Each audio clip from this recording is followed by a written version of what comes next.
Right. Hi everybody, it's Roland Comtois. I'm live here holding my phone with this contraption. Hopefully I'm in the right position and you're seeing me upright. Are we live? Are we on? Yes. Yes. Hey Janine, I saw Janine just tune in. Hey everybody, it's Roland Comtois. I'm all balled up now, but I'll try to get back into the groove. It is 11:13. If you're joining us for the first time, let us know where you're listening from, and we'll give you a shout out. Thank you so much for joining me. We've had internet issues, electrical issues here in Rhode Island and Connecticut from the last windstorm or storm that we received here. I want to thank you for joining us this morning, and as I get my bearing again, we will go on a journey together and see where we end up this morning.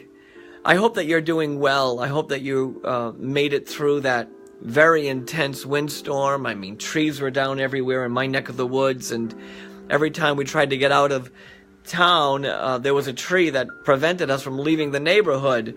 So I hope that you're all well and you're up and running and things are moving along. As we know by yesterday's news, there is another tragedy, another terrorist attack, another challenge that is shaking us to our core. And I first want to maybe have a moment of silence for the people that have passed and the families and friends of those that are affected by the loss, and all of us that feel the suffering of that experience. So if we could just for a moment gather together, all of us, and be in a place of togetherness, unity, peace. And so I want to say a little prayer for those that have passed on. May the Spirit of light guide them peacefully and gently. May those that are lost and suffering from this tragedy be lifted by the knowledge that there is love, and we are thinking of them and holding them in our embrace.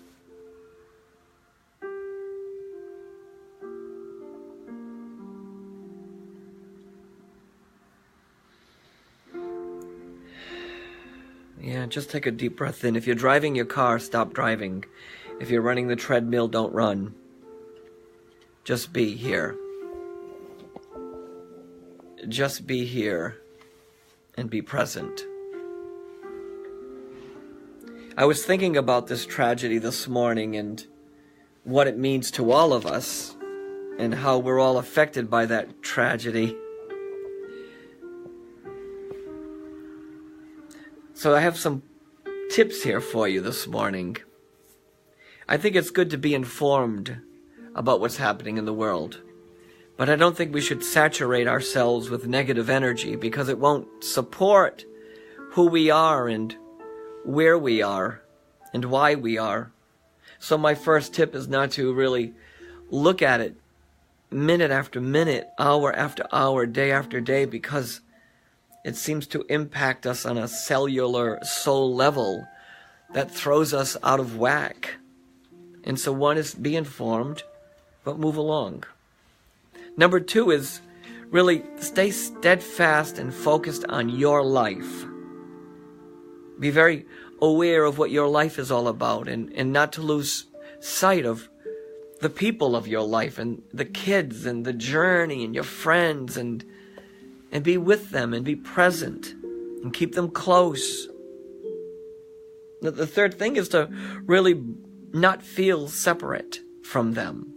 And bring your family and friends closer, because a tragedy like this instills fear. Fear creates separation. Separation causes an anxiety of some sort and keeps us apart from where and who we are.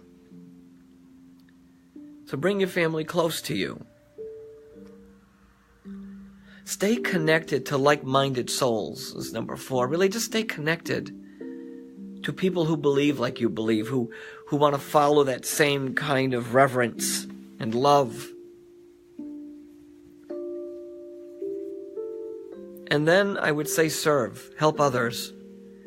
Helping others kind of allows us to step out of our own grief and pain and helps us to move forward. So be informed, but don't saturate yourself with the energy, with the news, with the negative stuff. Stay steadfast and focused on your life. Let your life be what it is. Let your life be something magnificent. Be something extraordinary, because it is extraordinary. Bring your family and friends closer to you, because when we begin to separate ourselves, fear sets in, anxiety sets in, stress sets in, and then there's this whole list of unsettled things that we're experiencing. Stay connected and feel supported by like-minded friends. And then help others. I am here in my Rhode Island office holding up my phone with one arm because the tripod makes me look upside down. I can't even get the right lighting, so now we have a lighting issue with this thing. Here we go. It's all part of the mission, right? To be here together, to stand united. So I'm going to put these helpful hints somewhere so that you can see them. Maybe there'll be little bits and pieces of information that will help you find what you're searching for. Because I know, like you know, things are tough. But we have to stand united, stand together, and be here for each other. Because that seems to be what's necessary. I also need to tell you, because all of you have been asking me, you've been asking for an update on Mabel, and Mabel is declining. She looks a little older, and the playful little puppy, who's 9 or 10 years old, is really not so playful anymore. But she's not in pain, and your love and your support has helped her to find some of her own peace.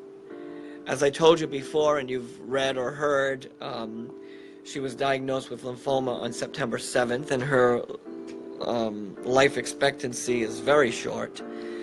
Your prayers, your thoughts, your care, your love, it matters. So last week I invited a few people to my house to send Mabel some love. And so they came over, they held her, they pet her, they snuggled with her, and all these wonderful things were happening. And something very remarkable happened to Mabel, and that was she felt better for 2 days. Talk about the power of love, right? The power of connectedness, the power of being together, the power of support, the power of all this. Oh man, she felt it. She was smiling for 2 days, running around, jumping on the couch, you know, being who she had always been. So thank you for all of that. I'm going to have Carrie hold the phone because I'm going to share a couple of purple papers with you. I don't know because now I'm in the dark, in the light. Well, I'm in the light. So I heard last night somebody had a dream about me wearing a white dress in the light. Woo!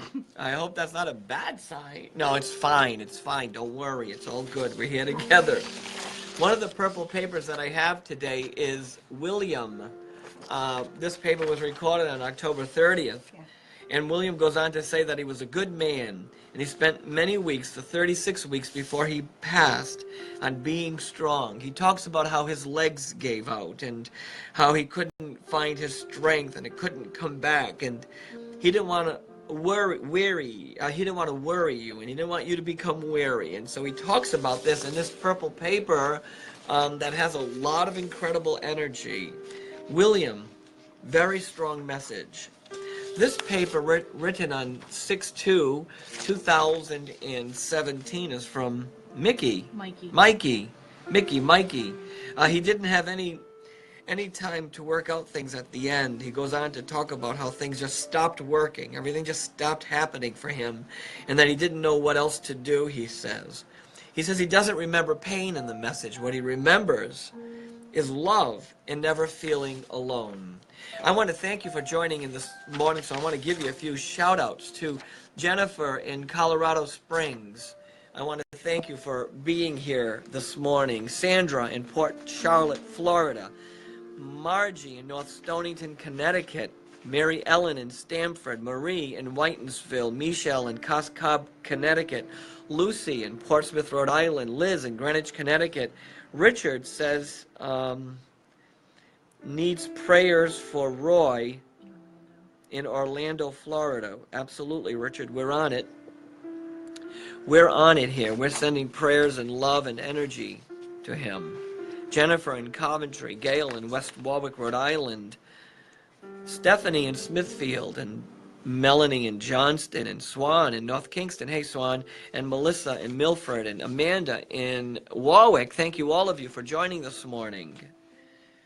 The purple papers are simply a way of getting the story I hear in my head or feel in my heart out of me.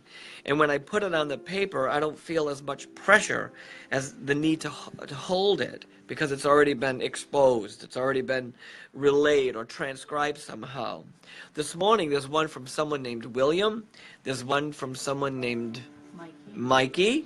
And there's one from someone named Ronald, which I haven't showed you. This one here, Ronald, dated 10/28/2017, talks about how he couldn't walk and his ability to figure things out had disappeared. And he says, I have to be honest.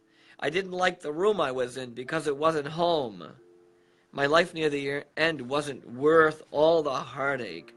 I found healing, and I mean complete healing on the other side. By the way, he goes on to say, I had to be in that room.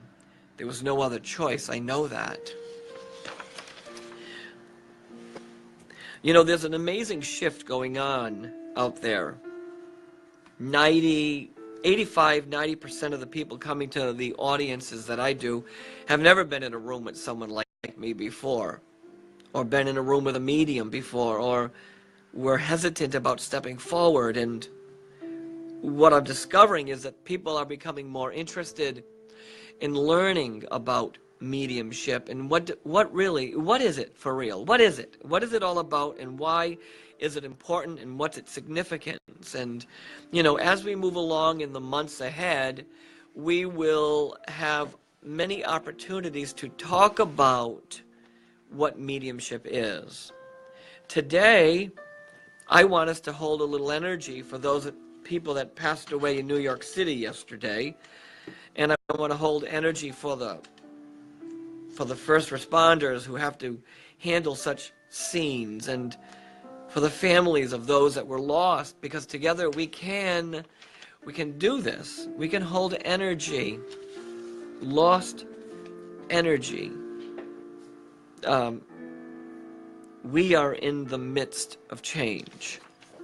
Everything is moving in a new direction. People are becoming interested in learning more. There's a sense of unity, harmony somewhere. And together, I think we are going to do something powerful together. You know, I don't think it's baloney, and I don't think it's bull. I think love and connectedness and unity has a lot of power in it. It strengthens us. It strengthens us as a community. And we can push forward, because whatever happens here creates a ripple effect out there in the world somewhere. We have that power in us. We have it. Don't saturate yourself with the negative stories on TV. You know what happened. You know the tragedy of it all. Now go hold the energy of love and support, and together we'll change. We'll change how it goes. I'm going to read the Mikey paper again, because somebody said there was a connection. Mikey didn't have any time to work it out at the end. It seems that everything stopped working. I don't know what else to say to you. I don't remember pain. I don't remember anyone else around me. I left alone, but not afraid. Very important message for some family member. And maybe it will bring you a little bit of peace. For that person who showed an interest in that, why don't you just let us know what you're thinking about it now?